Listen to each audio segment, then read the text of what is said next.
विरोध लोग करते आए हैं, आज आप समर्थन क्यों कर रहे हैं? अरे भाई, इसके पहले भी हम लोगों ने समर्थन किया जी। लालगंज से हम लोग पदयात्रा किए थे, बस्ती मुख्यालय पे किए थे, कप्तानगंज में, तमाम जगहों पे यूजीसी के समर्थन में हमारे बहुजन समाज के जितने जागरूक साथी हैं सब लोग निरंतर आवाज़ को मजबूती से उठाने का काम कर रहे हैं।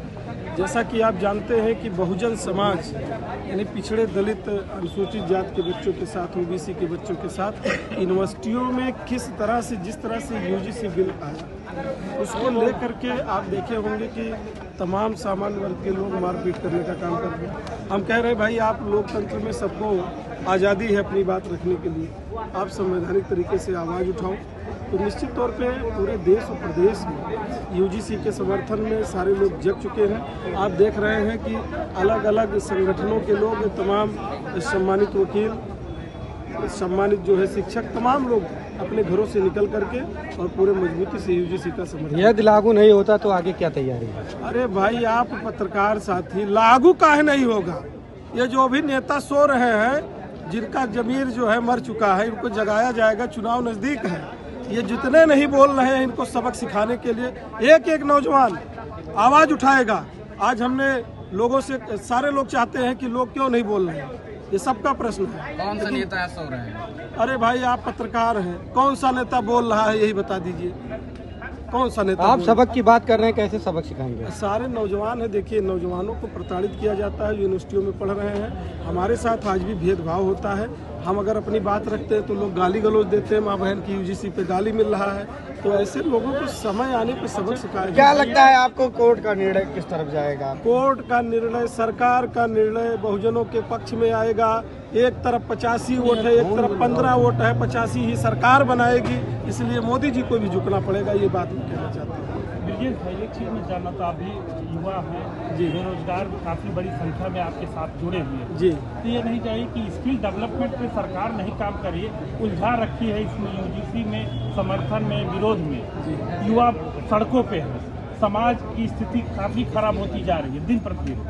तो युवाओं से क्या आप अपील? देखिए, स्किल डेवलपमेंट नहीं हो रहा, चाइना आपसे 50 साल आगे है।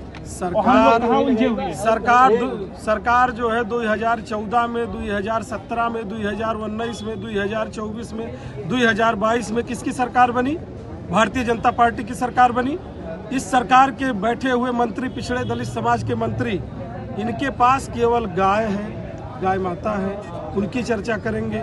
वो हिंदू मुस्लिम की बात करते हैं, शिक्षा और रोजगार पे कोई बात नहीं करते हैं। शिक्षा का स्तर गिरता हुआ चला जा रहा है। जिस कॉपी किताब, पेन पेंसिल पर आज सरकार टैक्स लगाती है, किसानों के खाद बीज पर टैक्स है, उस देश के किसानों का, नौजवानों का कभी भला नहीं हो सकता।